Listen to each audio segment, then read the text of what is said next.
მაუწყებლთა ქცევის კოდექსი პრაქტიკაში ამოქმედა, რამ განაპირობა გადაწყვეტილება, ზოგადად რა გამოწვევების წინაშე დგას მედია-გარემო საქართველოში. ამ საკითხებზე იმედი ლაივში დღეს კომუნიკაციების კომისიის თავმჯდომარე ისაუბრებს. ჩვენ სტუდიაში ვიწვევთ გოგა გულორდავას, ის ჩვენი სტუმარია და რა თქმა უნდა, ერთ-ერთი მთავარი თემა იქნება თავდასხმა დამოუკიდებელ ქართულ მედიაზე. აუცილებლად ბრიტანული სახელმწიფოს მიერ მიღებული გადაწყვეტილება და ეს საკითხი იქნება ერთ-ერთი მთავარი განსახილველი თემა დღეს ჩვენს ეთერში, თუმცა უნდა დავიწყოთ პრაქტიკაში ამოქმედებული მაუწყებელთა კანონისა და ქცევის კოდექსის ნორმების შესახებ საუბრით. რა უნდა გაითვალისწინონ მაუწყებლებმა? მოგესალმებით, მივესალმებით ჩვენს მაყურებელს, მადლობას გიხდით მოწვევისთვის და იმ შესაძლებლობისთვის, რომ მაყურებელს კიდევ ერთხელ განუმარტოთ ჩვენი ხედვა მაუწყებლობის შესახებ კანონში შეტანილ ცვლილებებთან და ასევე მაუწყებელთა ქცევის კოდექსთან დაკავშირებით. მე მოგეხსენებათ, რომ კომუნიკაციების კომისია არის დამოუკიდებელი სახელმწიფო უწყება, რომელიც პასუხისმგებელია ქვეყანაში გამოხატვის თავისუფლებაზე, მედია პლურალიზმის უზრუნველყოფაზე, რაც დამეთანხმებით, რომ ერთ-ერთი უმნიშვნელოვანესი ფაქტორია დემოკრატიული სახელმწიფოსთვის, ჩვენი საზოგადოებისთვის, ჩვენი მაყურებლისთვის. მედია, როგორც ძალიან მნიშვნელოვანი ძალაუფლების მქონე ინსტრუმენტი, კარგად მოგეხსენება თუ რა გავლენის შესაძლებლობა და მოხდენა შეუძლია საზოგადოებრივი აზრის ფორმირებაზე და რაოდენ დიდი პასუხისმგებლობა აკისრია ამ ნაწილში. რაც შეეხება კანონს და კანონში განხორციელებულ ცვლილებას 2025 წლის აპრილში განხორციელდა ცვლილებები მაუწყებლობის შესახებ კანონში, რამაც თქვა შემდგომი რამ, რომ რეგულირების ქვეშ, კანონის რეგულირების ქვეშ უკვე მოექცა ისეთი საკითხები, როგორიც არის ფაქტის ჯეროვანი სიზუსტე, სამართლიანობის დაცვა, პასუხისუფლება, ისეთი ფუნდამენტური უფლებები, როგორც არის ადამიანის ღირსების და პატივის შელახვა და ამასთან დაკავშირებული საკითხები. თუმცა ერთი რამ ხაზგასმით უნდა აღვნიშნოთ, რომ ჟურნალისტური სტანდარტები და მანამდე მოქმედი მაუწყებლობის ქცევის კოდექსი, რომელიც 2000 ჯერ კიდევ 2009 წელს არის მიღებული, ამას ისედაც არეგულირებდა, ამას და რაღაც განსაკუთრებულ სიახლესთან ამ შემთხვევაში ადგილი არ ჰქონია პასუხისმგებლიანი მედია, რომელიც იცავს მედიაში არსებულ და ჟურნალისტიკის მაღალ სტანდარტებს, ამ სტანდარტებით ისედაც უნდა ეხელმძღვანელა, თუმცა დროამ და გარემოებამ და ანალიზმა აჩვენა ის ვითარება, რომ სამწუხაროდ წლების განმავლობაში ეს მაუწყებელთა ქცევის კოდექსი სათანადოდ ვერ სრულდებოდა და შესაბამისად საკანონმდებლო გადაწყვეტილებით უკვე ეს შინაარსობრივი რეგულაცია ამ საკითხების გადავიდა კანონის მოქმედების სფეროში. პატარა ექსკურსს გავაკეთებ ამასთან დაკავშირებით, რომ კანონის მიღების შემდგომ უკვე კანონმდებელმა გააკეთა დათქმა ამასთან დაკავშირებით, რომ მაუწყებლებს მიეცათ ორთვიანი, ვთქვათ, საშეღავათო პერიოდი, რომ ის არსებული პრაქტიკა, სარედაქციო პრაქტიკა, რაც არსებობდა და მე მგონია ყველა თავხდებით, რომ არ იყო ეს პრაქტიკა საზოგადოების მისაღები, ასე ვთქვათ, ამ რეგულაციების ჩარჩოებში მოექციათ და გადასულიყვნენ რეგულირებით, ასე ვთქვათ, დადგენილ ნორმებთან. ამის შემდგომ, კანონის მიღების შემდგომ უკვე კომისიამ შეიმუშავა ძალიან საინტერესო და მნიშვნელოვანი დოკუმენტი ამ შინაარსობრივ რეგულირებასთან დაკავშირებით, გზამკვლევი, რომელმაც ძალიან მკაფიოდ განმარტა, თუ რა არის სამართლიანობა, რა არის მიუკერძოებლობა, რას ნიშნავს პატივისა და ღირსების შემლახავი ცნობები, როგორ უნდა გაიმიჯნოს მოსაზრება ფაქტისგან და ასევე ძალიან მკაფიოდ არის განსაზღვრული და აღწერილი ამ დოკუმენტში, თუ რაზე გაამახვილებდა კომისია ყურადღებას და რა იქნებოდა შეფასების კრიტერიუმები ამა თუ იმ გადაცდომის აღმოჩენის შემთხვევაში. ნიშანდობლივია ის ფაქტი, რომ ეს დოკუმენტი მაუწყებლებს დაეგზავნათ გასული წლის 2025 წლის სექტემბერში, თუმცა უცნაურად და გასაკვირად არც ერთმა უწყებელს შენიშნა რაიმე სახის კომენტარი აღნიშნულ დოკუმენტთან დაკავშირებით არ გამოუთქვამს. საინტერესო რით შეიძლება აიხსნას ასეთი დამოკიდებულება იმ კრიტიკის გათვალისწინებით, რაც შეხვდა ამ კანონმდებლობას, შეიძლება სწორედ ამიტომ გაუსვი ხაზგასმა გავაკეთე იმაზე, რომ არანაირი კრიტიკა დოკუმენტთან დაკავშირებით და იმ გამკვლელთან, რომელიც როგორც აღნიშნე ძალიან დეტალურად არის გაწერილი ყველა ის საკითხი, რაც რეგულირებაში მოექცა, ეს შენიშვნები არ გამოთქმულა. გარდა ამისა, მე როგორც ახალ არჩეულმა კომისიის თავმჯდომარემ საკითხის სენსიტიურობიდან გამომდინარე, იქიდან რომ არის თუ ხედავთ მაღალ საზოგადოებრივ ინტერესს აღნიშნულ თემატიკასთან დაკავშირებით, ერთ-ერთი პირველი, რაც გავაკეთე, შევხვდი აუწყებლებს ძალიან ისეთი საქმიანი ფორმატი იყო შეთავაზებული, რომ გვემჯერა იმ ყველა იმ გამოწვევაზე, მათ შორის აღნიშნულ რეგულაციებთან დაკავშირებით თუ არსებობდა კიდე დამატებით რაიმე კითხვები, თუ როგორ უნდა შედგეს სარედაქციო პოლიტიკა, რას გულისხმობს კანონი, რაზე გაამახვილებს თქვათ კომისია ამა თუ იმ გადაცდომის შემთხვევაში ყურადღებას, მაგრამ არც ამ შეხვედრის შედეგები შემდგომი ანალიზის დაკვირვების შედეგად ვერ გამოვლინდა და ვერ მივიღეთ. манипуляციები და სპეკულაცია რაც შეეხება რომ თითქოს ის რომ ეს რეგულაციები არის რაღაცა შემზღუდავი მედიის წინააღმდეგ მიმართული, თავისუფალი სიტყვის წინააღმდეგ მიმართული. სარედაქციო დამოკიდებულობაში უხეში ჩარევის მცდელობაო, ასეთ ცდილობენ შეფუთონ ცალკეული მედიის წარმომადგენლები. პირდაპირ შემიძლია ფაქტების დონეზე დაგიდასტუროთ, რომ აბსოლუტურად საწინააღმდეგო სურათი გვაქვს, ვიდრე თქვათ ეს გამოთქმული მოსაზრებებია.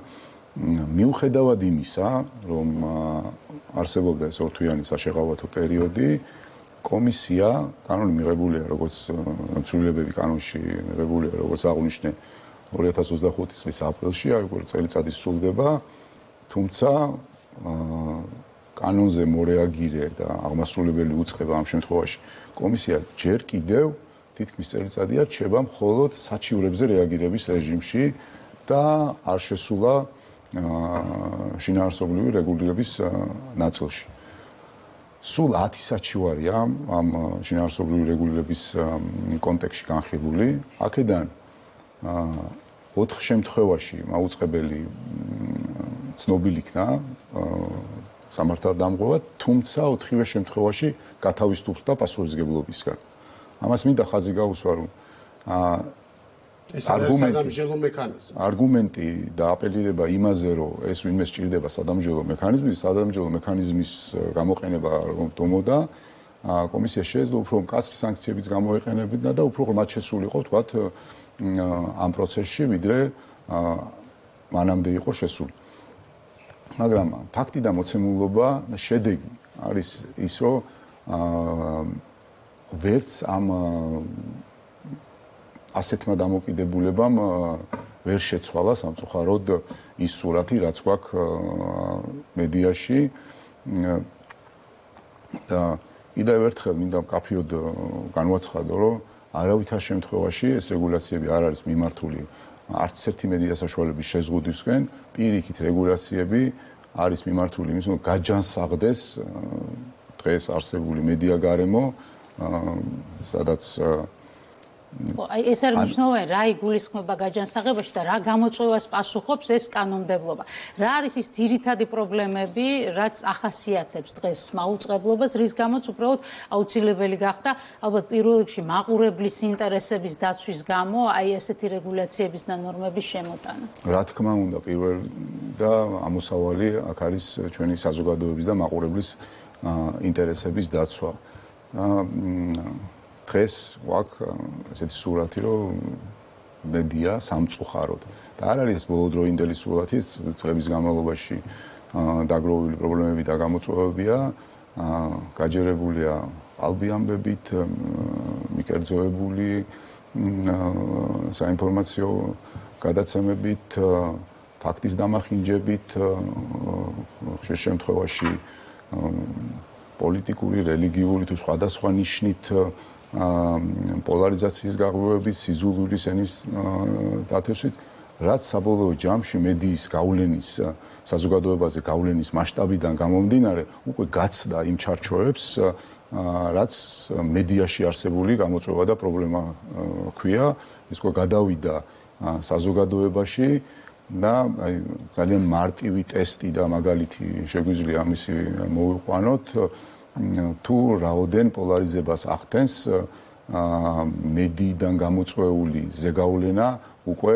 საზოგადოებაში, თუ რაოდენ პოლარიზებულია საზოგადოება, რაოდენ მიუღებელი ხდება განსხვავებული აზრის გამოხატვა, დაპირისპირება, რაც ყველანი თანხმდებით, რომ ასე ვერ გაგრძელდება, არა და ვერ ზიანდება საზოგადოება სხვადასხვა საბოლოოდ ზიანდება მაყურებელი და ზიანდება ჩვენი საზოგადოება. ეს არ არის მხოლოდ რაღაც ან კანონმდებლის მოგონილი, ან ახლა დღეს მე როგორც კომისიის წარმომადგენელი ძალიან ბევრ სხვადასხვა ანგარიშებში არის ასახული თუ რა ხდება დღეს მედია გარემოში. ამიტომ რეგულაცია და კანონის ახსულება მისი უმთავრესი ამოსავალი წერტილი არის ის, რომ ჩვენ ამ მავლეს ზეგავლენისგან უნდა დავუჩვათ ჩვენი საზოგადოება. პოლარიზაცია ყველგან სახელდება ერთ-ერთი მთავარ პრობლემა და ამ შემთხვევაში თქვენი პასუხი, როგორც ხვდებით, ეს არის, რომ რაღაცნაირად მოხერხდეს დაახლოება საერთო ენის გამონახვა სხვადასხვა ჯგუფებს შორის. სერიოზული პრობლემაა. შესაძლებელია, არ არის ეს მიუღწეველი საკითხი.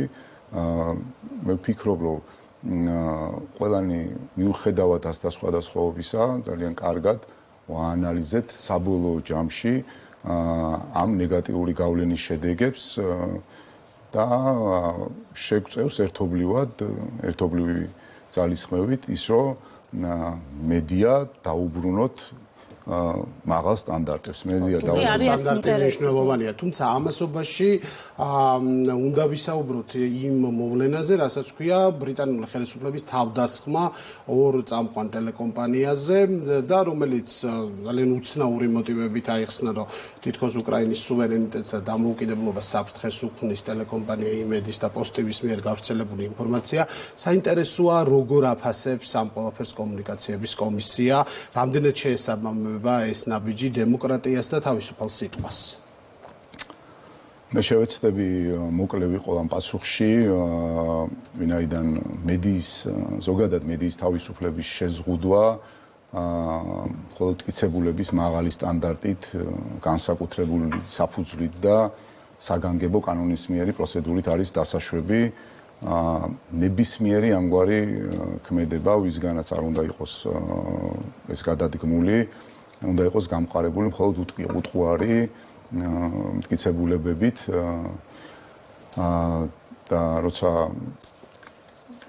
ესეთი გადაწყვეტილების მიღება ხდება ორი ქვეყანაში ორი მაუწყებლის მიმართ, რომელთაგან ერთ-ერთი ყველაზე მაღალ რეიტინგულია, რა თქმა უნდა, ვერ იქნება ეს ვერეთაო შემთხვევაში განხილული დადებით კონტექსტში, პირიქით ძალიან დიდი საფრთხის შემცველია მსგავსი გადაწყვეტილება ზოგადად ტელემაუწყებლებს შორის სამართლიანი კონკურენციისკენ, ჟურნალისტური საქმიანობის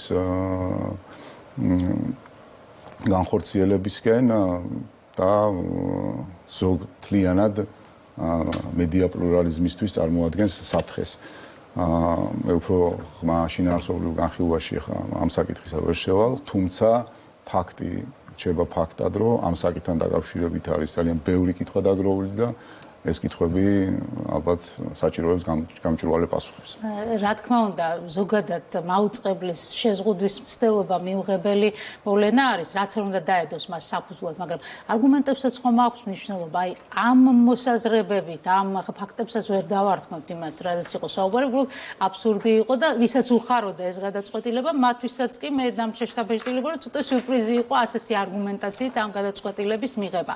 საერთოდ მანამდე თუ იდგა ეს, აი თქვენი გადმოსახედიდან გსმენია თუ არა მსგავსი პრეტენზიის შესახებ, რომ აი ამ ორი ტელეკომპანიის მიმართ ასეთი ბრალდება არსებობდა, ზოგადად რამდენად შეიძლება რაღაცა ახლოს იყოს სერიოზულობასთან, არგუმენტირებულ მსჯელობასთან ის, რაზეც არის საუბარი. ხა საჩივარი რო არ ყოფილა, ეს მე მგონი ცნობილია საზოგადოებისთვის და აქამდე ეს ოფიციალურად არავის განუცხადებია პრეტენზია ჩვენთან მიმართებაში, მაგრამ აი ზოგადად საუბრის დონეზე მაინც თუ ყოფილა იმის განხილვა, რომ შეიძლება დაბრალდეს იმეც და პოზიტივის მსგავსი რამ.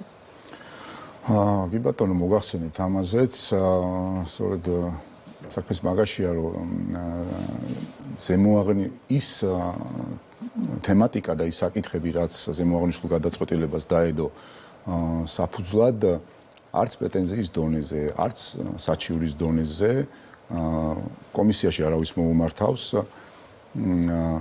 არანაირი ადგილობრივი, ასე ვთქვათ, საქართველოში არსებული საკანონმდებლო და სამართლებრივი მექანიზმები ამ საკითხებთან მიმართებაში გამოყენებული არ ყოფილა, რაც რითაც ჩვენთვის პირადად გინდება ერთი რამ, რომ მიუხედავად განსხვავებული პოზიციისა ან დამოკიდებულებისა ამ ორი მაუწყებლის მიმართ, საქართველოს რიგით მოქალაქეს, ნებისმიერ მოქალაქეს იმ საკითხებთან დაკავშირებით, რაც გაერთიანებული სამეფოს გადაწყვეტილებას დაედო საფუძვლად, პრეტენზია არ ქონია. გასაგებია. კი ბატონო, რო შევაჯამოთ ჩვენი საუბარი და ნელა დასასრულისკენ წავიდეთ, უნდა ვისაუბროთ ასევე თქვენ გარკვეულწილად შეეხეთ ამ ინტერვიუს განმავლობაში, როგორც ყალბი ამბების შესახებ გამოწვევებს, ასევე შეეხეთ დეზინფორმაციასთან დაკავშირებით. საბოლოო ჯამში მაყურებელს რას მიცემს კანონის სრული სიმკაცრით ამოქმედება. ეს იქნება თუ არა ერთგვარად საინფორმაციო ველის გაწმენდა და რაც თავარია, რომ ფაქტი და კომენტარის გამიჯნა, რაც ყოველთვის პრობლემა არის ხოლმე განსაკუთრებით კეულ მედიებზე, თუმცა ახლა ყურადღებას არ გავამახვილებ, ანუ რას მიიღებს, რა სარგებელს მიიღებს მაყურებელი? რეგულაცია და რეგულაციის ფარგლებში გადადგმული ნაბიჯები, ეს იქნება მხოლოდ და მხოლოდ მედიის გაჯანსაღებისკენ გადადგმული ნაბიჯები. კიდევ ერთხელ გავიმეორებ და ხაზგასმით მინდა აღვნიშნო, არც კანონის მიღების დროს, არც კანონმდებლის, არც შემდგომში კომისიის თვითმიზანი არ ყოფილა და არ იქნება რაიმე სადამჯელო მექანიზმების და სანქციების გამოყენება რომელიმე მაუწყებლის მიმართ. მიდგომა იქნება თანაბარი, თუმცა ყველას უნდა კაფიოდ გვახსოვდეს და იმ პასუხისგებლობიდან გამოვიდეთ, რაც დღეს საზოგადოებაზე გავლენის მასშტაბებიდან გამომდინარე ნებისმიერ მაუწყებელს გააჩნია, რომ არ შეიძლება ფაქტების დამახინჯება ეთერში, არ შეიძლება სიცრუის ტირაჟირება, არ შეიძლება ამა თუ იმ ნიშნით სიძულვილის ენის გამოყენება. მედიას, პასუხისგებლიან მედიას მაღალი სტანდარტების დაცვისთვის, ჩემის აზრით, არც კანონის მოთხოვნები და კანონის რეგულაცია არ ჭირდება, ამ მოთხოვნებს მედია ისედაც უნდა იცავდეს. კომისიის როლი იქნება ამ შემთხვევაში ის, რომ პირველი და ამოსავალი, რა თქმა უნდა, უმთავრესი საზოგადოებრივი ინტერესების დაცვა და კანონის აღსრულება თანაბრად განურჩევლად ყველა მაუწყებლისა, ვისაც აკისრია ის პასუხისგებლობა დღეს და ვისაც გავლენის ძალიან დიდი მასშტაბი აქვს ჩვენ საზოგადოებაზე. ამ ნეგატივისგან, აი ამ ყალბი, ცრუ, არაფრის მომცემი ინფორმაციისგან და აი ამ ველისგან საბოლოოდ უნდა დავცალოთ მედია და გავაჯანსაღოთ ეს გარე.